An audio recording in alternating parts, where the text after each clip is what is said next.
بسم اللہ الرحمن الرحیم۔ سورۃ عبس۔ سات نام اللہ کے جو مہربان رحم فرمانے والا ہے۔ سورۃ عبس کا بنیادی موضوع یہ ہے کہ جب تک ہدایت کی طلب نہ ہو ہدایت نہیں ملتی۔ ایک سچا داعی دین کتنی بھی حسرت اور خواہش کیوں نہ رکھے، وہ لوگ جن کے اندر اپنے بڑے ہونے کا احساس اور خود کو کچھ سمجھنے کا احساس ہو، وہ ہدایت نہیں پاتے، چاہے ہدایت دینے کی خواہش رکھنے والا وقت کا نبی کیوں نہ ہو۔ ایک خاص واقعہ اس پوری صورت کی بنیاد بنا، جس میں اللہ کے نبی صلی اللہ علیہ وسلم کو اس بات کا یقین دلایا گیا کہ ہدایت کی طلب جب تک نہ ہو کوئی ہدایت لینا پسند نہیں کرتا۔ دیکھیں گے انشاءاللہ صورت کی آیات کے ساتھ۔ عبس و تولی، ترش روح ہوا اور بے رخی برتی۔ غیب کے صیغے استعمال کر کے اللہ کے نبی کے اس عمل کو، جو عبداللہ بن ام مکتوم کے آنے پر آپ سے سرزد ہوئے، اشارہ کر دیا کہ آپ کی تو یہ شان نہیں۔ آپ نے اس طریقے سے کسی کو دیکھ کر بے رخی برتی، ایسے لگتا ہے کہ گویا کہ آپ ہی نہیں۔ کب ہوا یہ؟ ان جاءہ الاعمی، اس بات پر کہ ان کے پاس اندھا آ گیا۔ وہ اندھے تھے آنکھوں کے، لیکن دل کے روشن تھے، اسی لیے فرمایا وما یدریک لعلہ یزکی، تمہیں کیا خبر شاید کہ وہ سدھر جائے۔ کیوں؟ اس لیے کہ وہ طلب لے کر آیا ہے۔ جب بھی کوئی طلب والا دل لے کر دین کی بات سنے گا اس کو ہدایت ملے گی، اور کوئی تنقید کا ذہن لے کر سنے گا تو اس کو اس میں سے تنقیدی نقطے ملیں گے۔ اس لیے فرمایا او یذکر فتنفعہ الذکریٰ، یا نصیحت پر دھیان کرے اور نصیحت کرنا اس کے لیے نافع ہو۔ کیا پتہ چلا کہ جن کے پاس طلب ہے آپ ان کو وقت دیجئے، کیا بڑی بات ہے کہ وہ آپ کی اس بات کو سن کر نصیحت پالیں، اور یہ نصیحت آپ کو بھی فائدہ دے اور دوسروں کو بھی۔ یہاں تک ایک کردار تھا، آگے اما من استغنی، جو شخص بے پرواہی برتتا ہے۔ اشارہ ہے ان قریش مکہ کی طرف جو اللہ کے نبی کے پاس بیٹھے تھے، اور اللہ کے نبی کی بڑی حرص اور طلب تھی کہ یہ مسلمان ہو جائیں، کیونکہ معاشرے کے کرتا دھرتا لوگ ہیں، جب یہ اسلام پہ آئیں گے تو بہت سارے لوگ ان کے پیچھے آ جائیں گے، اور یہ خواہش ہر ایک انسان میں ہونی بھی چاہیے۔ اللہ کے نبی نے ابن مکتوم کو اندھا سمجھ کر پیچھے نہیں کیا، وہ اصل میں حضرت خدیجہ رضی اللہ تعالیٰ عنہ کی طرف سے آپ کے رشتہ دار تھے، تو آپ نے سوچا کہ یہ تو اپنے ہیں، ابھی آئے ہیں بعد میں پھر آ جائیں گے، لیکن اس وقت جو لوگ آئے ہیں ان کو تو بلانا پڑتا ہے۔ تو اللہ کے نبی کی بھی نیت بہت اچھی تھی، لیکن اللہ تعالیٰ کیا کہتے ہیں فَأَنْتَ لَهُ تَصَدَّى، آپ اس کی طرف تو توجہ کرتے ہیں، یعنی جو سننا نہیں چاہتے، بے پرواہی برت رہے ہیں، ان کو تو آپ بہت توجہ دے رہے ہیں۔ حالانکہ وَمَا عَلَيْكَ أَلَّا يَزَّكَّى، حالانکہ اگر وہ نہ سدھرے تو تم پر اس کی کیا ذمہ داری ہے۔ کیا پتہ چلا کہ آپ پوری کوشش کیجئے کسی کو بھی اللہ کی بات بتانے کی، لیکن اگر وہ آپ کی بات سننا نہیں چاہتا یا سن کر عمل نہیں کرنا چاہتا تو آپ سے نہیں پوچھا جائے گا۔ اس کے برعکس کیا چیز ہے جو انسان کو اس بات کی امید دلاتی ہے کہ جس سے بات کی جا رہی ہے وہ ضرور سنے گا؟ وہ ہے وَأَمَّا مَنْ جَاءَكَ يَسْعَىٰ، اور جو خود تمہارے پاس دوڑتا آتا ہے۔ یہ دوڑ کیا ہے؟ طلب، خواہش، تمنا، کس بات کی؟ کہ میں اپنی اصلاح کروں۔ اللہ ہمیں بھی یہی دوڑ دھوپ لگا دے۔ دل کا حال کیا ہے؟ وَهُوَ يَخْشَىٰ، اور وہ ڈر رہا ہوتا ہے۔ کس بات سے ڈر رہا ہوتا ہے؟ کہ کہیں بے علمی میں مارا نہ جاؤں، بے علمی میں غلط کام نہ کروں، اور کہیں ایسا نہ ہو کہ میں علم سے محروم رہ کر اللہ کی نگاہوں سے گر جاؤں۔ فَأَنْتَ عَنْهُ تَلَهَّىٰ، اس سے تم بے رخی برتتے ہو، یعنی آپ ایسے شخص کو اہمیت دیجئے، آپ اس طرح نہ کریں، اس لیے کہ آپ کو نہیں پتا۔ ایک ہے آپ جس کے بس گئے، پتہ نہیں وہ لیتا کہ نہیں لیتا، دوسرا یہ کہ جو خود آ گیا۔ آپ دیکھیے کہ ہم اپنی زندگی میں بھی یہی دیکھتے ہیں، آپ خود کوئی چیز بیچنے کے لیے نکلی ہے، لوگ لیں گے ہی نہیں، اچھا گری پڑی ہوگی، اچھا خراب ہوگی، اچھا ان کو فائدہ نہیں ہوا ہوگا، ہمارے گلے مڑنا چاہتے ہیں۔ اس کے برعکس صبح و شام شاپنگ سینٹرز اور مالز بھرے پڑے ہیں، ان چیزوں کے خریدار وہاں موجود ہیں کیونکہ وہ بیچ رہے ہیں، یہ طلبگار ہیں. تو یہاں بڑی خوبصورت بات ہے زندگی میں سیکھنے کی کہ پہلے طلب پیدا کیجئے پھر علم دیجئے. بے طلب لوگوں کے سامنے علم پیش کرنا ایسے ہی ہے کہ جس کو بھی بھوک ہی نہیں لگی آپ اس کے سامنے کھانا رکھیں. تو اچھا استاد طلب پیدا کرتا ہے، یہ نہیں کہ علم دیتا. علم تو کتاب دیتی ہے. تو teacher is who motivate you. کلا انہا تذکرہ، ہرگز نہیں، یہ تو ایک نصیحت ہے. یعنی یہ جو کلام آپ دے رہے ہیں نا، یہ عام دنیا والا کلام نہیں ہے کہ آپ چنگم چباتے ہوئے، چاکلیٹ کھاتے ہوئے، ٹانگ پہ ٹانگ رکھے ہوئے بے اتنائی سے اپنے استاد کی بات سن رہے ہیں کسی کیمپس میں بیٹھ کر. نہیں، یہ تو ایک بڑا خاص کلام ہے. قرآن پاک کی خوبی بیان ہو رہی ہے. یہ کوئی ہلکی بات نہیں ہے. عام کتابوں سے اس کو مت جوڑیے، بڑا شاہی کلام ہے. اسی لیے فمن شاء ذکرہ، جس کا جی چاہے اسے قبول کرے. اس کو کہتے ہیں شان بے نیازی. یعنی یہی بات ہے، جس کو آپ کہہ لیجئے لینا ہے تو لے لیجئے. آپ اس کی قیمت نہیں افورڈ کر سکتے، چھوڑ دیجئے. تو لکھ لیجئے اس قرآن کی قیمت توجہ ہے، طلب ہے، خواہش ہے، عاجزی ہے. فی صحف مکرمہ، یہ ایسے صحیفوں میں درج ہے جو مکرم ہے. اس کتاب کی اصل کاپی بڑے بزرگ فرشتوں کے پاس ہے. آپ کے میرے پاس جو مصحف ہے نا، یہ ایک قسم کی کاپیڈ کاپی ہے. اوریجنل کاپی کہاں ہے؟ مرفوعۃ مطہرہ، بلند مرتبہ ہیں، بڑے پاکیزہ ہیں. کیا پتہ چلا کہ یہ کتاب ہر قسم کی آمیزش سے پاک ہے، حق کی تعلیم دیتی ہے، کوئی فاسد کوئی باطل نظریہ اس میں آتا نہیں ہے. دوسری مذہبی کتابوں کو آلودہ کر دیا گیا، لیکن قرآن میں نہ کسی کے تخیل ہے، نہ شیطان کو اس تک پہنچنے کی اجازت ہے. بیدی سفرہ، کاتبوں کے ہاتھوں میں رہتے ہیں. کون سے ہیں وہ کاتب؟ کرام بررہ، معزز اور نیک. فرشتوں کی صفات یہاں مراد ہے. یعنی اس کلام کا نسخہ اللہ تعالیٰ نے فرشتوں کے پاس رکھا جس کی حفاظت کرتے ہیں، اور وہ فرشتے نبی صلی اللہ علیہ وسلم تک ان کو پہنچاتے ہیں، اور اللہ کے نبی صلی اللہ علیہ وسلم اس کو پھر انسانوں تک پہنچاتے ہیں. یہ ساری باتوں سے کیا مراد ہے کہ یہ قرآن محفوظ ہے، اس میں کسی کی کوئی بات نہیں. یہ کلام اتنا محفوظ، اتنا سیچوریٹڈ ہے کہ کسی بھی باہر کی چیز کو قبول نہیں کرتا. تو اللہ تعالیٰ نے اس کو ایسے فرشتوں کے ہاتھ میں دے دیا کہ جو پوری طرح سے باامانت ہے. آپ دیکھیے کہ قرآن پاک کی صفات بیان کرتے ہوئے ان لوگوں کی بھی کر دی کہ جو اس کو تھامتے ہیں. اس وقت یہ کس کے ہاتھوں میں؟ آپ کے اور میرے. دعا کیجئے کہ اللہ تعالیٰ ہمیں اس سے بہترین فائدہ لینے والا بنائے. موضوع پلٹتا ہے، قتل الانسان ما اکفرہ، قتل کیا جائے انسان کیسا منکر حق ہے. یہ انداز جہاں بھی آئے گا تو یاد رکھیے کہ انسان سے مراد ناشکرا اور انکار کرنے والا ہے. ہر شخص اس سے مراد نہیں ہے. اور یہ عربی زبان کا ایک انداز بھی تھا، کیسا بندہ، کیسے ناشکرے ہو. جب بھی کسی جگہ کوئی ناپسندیدہ صفات کی بات ہو تو اس طرح کا انداز اختیار کیا جاتا ہے. کہہ لیجئے کہ ڈانٹ ہے، تنبیہ ہے.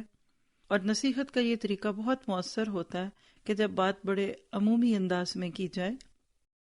من ای شیء خلقہ، کس چیز سے اللہ نے اسے پیدا کیا. انسان کو اس کی اصل دکھائی جا رہی ہے، کیونکہ اللہ کی بات کا انکار تو وہی کرتا ہے نا جس کو خود کچھ ہونے کا احساس ہو. تو اللہ تعالیٰ کہتے ہیں تم نے سوچا کبھی تمہیں کس چیز سے بنایا گیا؟ من نطفۃ خلقہ فقدرہ، نطفے کی ایک بوند سے اس نے اسے پیدا کیا، پھر اس کی تقدیر مقرر کی. یعنی تم یہ ہو. اصل میں انداز ہے ایسے لوگوں کو ڈانٹنے کا کہ جو اس کتاب کا اور اس نبی کا انکار کرتے تھے. تمہاری اوقات کیا ہے؟ تم ہو کیا؟ تم اتنے بڑے بنتے ہو کہ وقت کا نبی تمہیں دین دینا چاہ رہا ہے اور تم لینا ہی نہیں چاہتے. تم تو نطفے سے بنے ہو. تم کیا ہو؟ تم اپنے بارے میں غور کرو. کس چیز پہ اکڑ رہے ہو؟ جیسے ہم کہتے ہیں نا کس بل بوتے پہ کفر کرتے ہو. تم میں خوبی کیا؟ اور بھی ذرا سی عامیانہ انداز میں بات کریں، تم کس کھیت کی مولی ہو؟ تم کون ہو؟ تمہیں کون سمجھتا ہے کچھ؟ تم خالق اور مالک کو چھوڑتے ہو. اور دنیا میں آنے کا طریقہ تو سوچو، تم بنے کس چیز سے ہو؟ اور یہ بھی پتہ چلتا ہے کہ ماں کے پیٹ میں ہی تقدیر بھی مقرر کر دی گئی، جنس کیا ہوگی، رنگ کیا ہوگا، قد کتنا ہوگا، جسامت کتنی ہوگی، قدر و قامت کیا ہوگی، اعضاء ٹھیک ہوں گے بھی کہ نہیں، شکل کیسی، صورت کیسی، جسم میں طاقت ہوگی کہ نہیں، کیا ہوں گی صلاحیتیں، کس خاندان کس معاشرے میں آئے گا۔ سوچی تو صحیح، کیا یہ سارے فیصلے اپنے بارے میں ہم نے خود کیے؟ تعمیر شخصیت ہوگی کہ نہیں، ماحول کا اثر لے گا کہ نہیں، مرے گا کب، جیے گا کب۔ دنیا میں آنے سے پہلے اللہ تعالیٰ نے انسان کے لیے ہر چیز تیار کر کے اس کو پکڑا دی۔ مراد یہ ہے کہ تم بڑے بے بس ہو، اس دنیا میں آنے سے لے کر یہاں سے جانے تک کا کوئی فیصلہ تم نے خود نہیں کیا، بلکہ ثم السبیل یسرہ، پھر اس کے لیے زندگی کی راہ آسان کر دی۔ یہ کون سی راہ ہے؟ بس کہتے ہیں کہ بچے کی دنیا میں آنے کا راستہ بچے کو خود نہیں پتا ہوتا اگر اللہ اس کو نہ بتاتا، اور اسی طرح دنیا میں جینے کی باتیں، اس دنیا میں جی کر کرنا کے اسباب اور وسائل کیا ہیں۔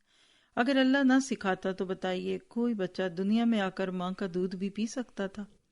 یہ اسی کی قدرت ہے کہ اس نے تمہیں جینے کا موقع دیا، اور ابھی دنیا میں آئے ہی نہیں تھے کہ جانے کا وقت آ گیا۔ ثم اماتہ فاقبرہ، پھر اسے موت دی اور قبر میں پہنچا دیا۔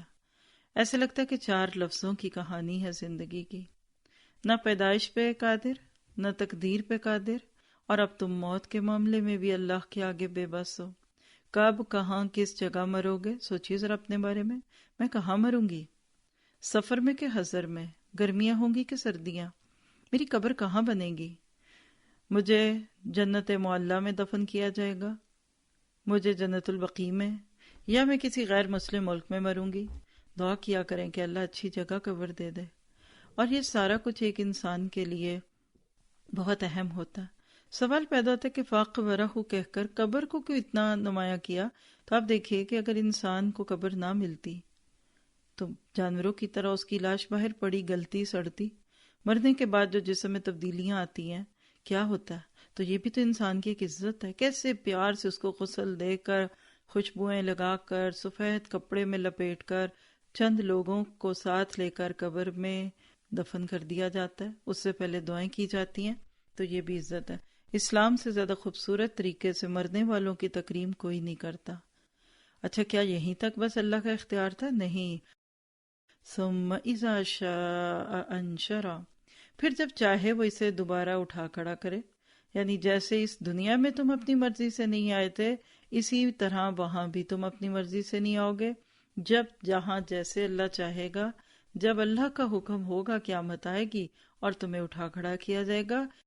کلا لما یقض ما امرا، ہرگز نہیں، اس نے وہ فرض ہی ادا نہیں کیا جس کا اللہ نے اسے حکم دیا تھا۔ یہ کون سا فرض ہے؟ چیک کیجیے ذرا۔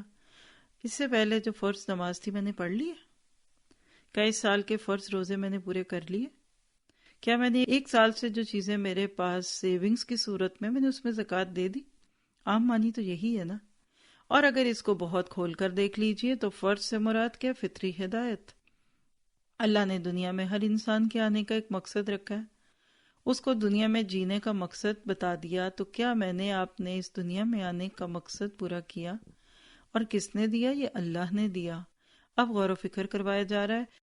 فَلْيَنْظُرِ الْإِنسَانُ إِلَىٰ طَعَامِهِ، پھر ذرا انسان اپنی خوراک کو تو دیکھے، ذرا خوراک کو دیکھے۔ ہاں، فریج کھولیے، ذرا کچن دیکھیے، پینٹری کو دیکھیے، کسی گروسری سٹور میں جا کر دیکھیں کیا کھلاتا ہے اللہ آپ کو مجھے۔ جس خوراک کو ہم معمولی سمجھتے ہیں کیسے پیدا ہوتی ہے، بیج سے لے کر تناور درخت بننے اور اس کے پھل بننے کے بیچ کے مراحل کیا انسان تیرے بس میں تھے؟ اور تجھے اللہ کھلاتا ہے بہترین حصہ، جانوروں کو کھلاتا ہے اس کا بدترین حصہ، جانوروں کو کھلاتا ہے کمتر چیز، تجھے کھلاتا ہے اعلیٰ چیز۔ تو سوچو تو صحیح، پھر تم کیا کرتے ہو؟ اشارہ ہے، اس میں غور و فکر کرو۔ جو کچھ ہم کھاتے ہیں خود سے سوال کیجئے، یہاں بیٹھنے سے پہلے میں نے جو کھایا کیا میں اس کے قابل تھی؟ کیا میں نے اس کی کوئی قیمت دی؟ آپ کسی ہوٹل میں کھانا کھائیں اور اٹھ کے چلنے لگے، وہ کہیں گے جی بل دیجئے۔ میں نے آپ نے اللہ تعالیٰ کو کیا بل دیا؟ انا سببنا الماء صبا، ہم نے خوب پانی برسایا، یعنی آسمان سے بارش برسی اور ایسے برسی، ہم نے آسمان سے خوب پانی برسایا، یعنی اب یہ ایک فوڈ سائیکل ہے کہ کیسے وہ کھانا تمہاری ٹیبل تک آیا۔ سب سے پہلے آسمان نے مدد کی، اللہ کے حکم سے پانی برسایا۔ ثم شققنا الارض شقا، پھر زمین کو عجیب طرح سے پھاڑا، یعنی وہ زمین جس کو تم نرم کرنے کے لیے ہل چلاتے ہو اور کہیں ٹریکٹر کی مدد لیتے ہو، اس کا سینہ پھاڑا۔ پھر کیا ہوا؟ فَأَنبَتْنَا فِيهَا حَبًّا، پھر اس کے اندر اگائے غلے، یعنی دانہ ڈال دیا، ہر طرح کا دانہ، گندم کا، چاول کا، جوار کا، وَإِنَبًا وَقَضْبًا، اور انگور اور ترکاریاں۔ یہ پہلے تو گرینز کی بات ہو گئی، اور اب اینبن فروٹس، آناب سے انگور، گریپس، قضباً ترکاریاں، سب سبزیاں، وَزَيْتُونًا وَنَخْلًا، اور زیتون اور کھجوریں۔ اب دیکھیں ہر قسم کی کوئی نہ کوئی چیز آ گئی۔ زیتون بھی ہے جس سے تیل لیتے ہو، جس کو کھاتے ہو، اور نخلا کھجوریں، وَحَدَائِقَ غُلْبًا، اور گھنے باغ، کتنے بڑے، اتنے گھنے کہ بعض دفعہ سورج کی روشنی زمین پہ نہ جائے، وَفَاكِهَةً وَأَبًّا، اور طرح طرح کے پھل اور چارے۔ آپ دیکھیں چند آیتوں میں سارا کچھ آ گیا ہے، اور آخر میں کیا کہا؟ مَتَاعًا لَكُمْ وَلِأَنْعَامِكُمْ، تمہارے لیے اور تمہارے مویشیوں کے لیے سامان زیست کے طور پر۔ کیا پتہ چلا کہ یہ ساری کائنات تمہیں سرو کر رہی ہے، اور جو تم سے نہیں کھایا جاتا، بچ کھچ جاتا ہے، وہ تمہارے جانور کھا جاتے ہیں۔ اتنا کچھ اللہ نے تمہیں دیا، تم سوچو اگر اللہ یہ نہ کرتا تو کیا تم فائدہ اٹھاتے، جی سکتے تھے؟ ان میں سے ایک چیز سے انکار کر دے، زمین ہی انکار کر دے کہ میں نہیں دوں گی تمہیں کچھ واپس، تو کیا تم اس سے فائدہ اٹھا سکتے تھے؟ یعنی انسان کو بالکل بے بس کیا جا رہا ہے۔ عقل ہو نا تو بندہ کبھی نہ اس کے بعد انکار کرے اللہ کا، لیکن یہ سب کچھ ہمیشہ نہیں رہے گا۔ فَإِذَا جَاءَتِ الصَّاخَّةُ، آخر کار جب وہ کان بہرے کر دینے والی آواز بلند ہوگی۔ قیامت کا ایک اور نام الصاخہ، کان پھوڑنے والی۔ بہت زور کا دھماکہ ہو نا تو کان پڑی آواز نہیں سنائی دی جاتی، حادثہ ہوتا ہے تو ایک دم شور اٹھتا ہے۔ مراد ہے یہاں آخری نفخہ صور، پھر جس کے بعد اتنی اونچی آوازیں ہوں گی کہ اس شور سے سب مرے ہوئے اٹھ جائیں گے۔ دنیا میں الارم بند کر کے پھر سو جاتے تھے، وہاں تو وقت کے ساتھ وہ آواز اونچی سے اونچی ہوتی جائے گی اور تمہارے کان پھوٹتے ہی جائیں گے۔